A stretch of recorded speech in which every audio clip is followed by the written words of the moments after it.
half the dialogue that you hear between people, especially if they're single, is related to their desire to have a partner. And of course, half the dialogue you hear from people who are in a relationship is how to deal with problems in their relationship. But it's a very rare person who doesn't need and want an intimate relationship.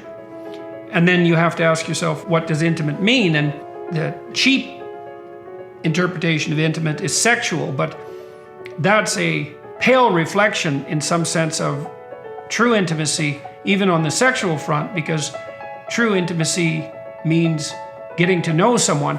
It's interesting that the biblical term for sexual congress is knowledge. And I think that's because the intimacy that brings about the highest level of sexual fulfillment, all things considered, has to be nested within a much more profound and properly integrated and oriented intimacy. And I think that most fundamentally that's to be found in the state of marriage. People often think about marriage as the death of sex, let's say, but permanent singlehood is also, by the way, the death of sex. And one of the things that we've seen as the sexual revolution has continued apace is that young people are, in some sense, more disturbed in their sexual orientation rather than less, turning to pornography and masturbation, and forswearing intimate relationships entirely, or forswearing sexual interaction of all sorts, even self-administered entirely. And that doesn't seem to be a plus. So you enter into marriage as an act of faith. You fall in love with someone, which is a grace, a gift of God in some real sense. You see what it would be like to care for someone. You see what it would be like to have someone care for you and value you. You get a glimpse of that in love. And then you have a challenge set before you, which is, can you arrange your life with this person that you fall in love with so that that state of love permeates the entire relationship and everything you do together all the time? And so that would make a marriage the perfect date that repeats endlessly. Now, obviously, that's an extraordinarily high goal to hit, a high mountain to climb, but you need something to do, and it might as well be that. And in an intimate relationship, when things are going as well as they can go, I think you're hard-pressed to find anything better in life. So why not attempt to achieve that? Why do you need marriage? You need marriage just like you need other social institutions. Marriage is a great burden and responsibility, as well as a great opportunity.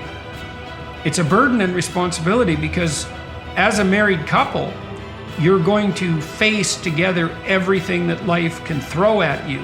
And so the difference between a casual affair, let's say, and a marriage is that the casual affair is all milk and honey, let's say. It's all pleasure, although it very rarely works out that way, but that's the theory.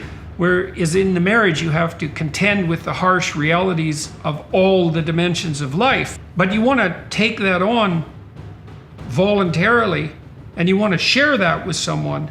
Imagine that you're only out for yourself, and maybe you are willing to use other people instrumentally, sexually, and your motivation is hedonism and pleasure come what may. What do you mean by pleasure? Do you mean pleasure in the next 30 seconds? Do you mean pleasure in the next 3 minutes? Do you mean pleasure tonight? When we're talking about hedonism, we have to specify exactly what we mean. Are you doing what makes you happy in an impulsive way? Or are you doing what's best for you in the multiplicity of your iterations across the broadest span of decades? And then we would say, if you're acting properly in relationship to you and all of your future selves, then you're sacrificing the idiot impulsive hedonism of the present to a medium to long-term strategy that's preferable in all regards. And I would say that's part of developing an adult vision.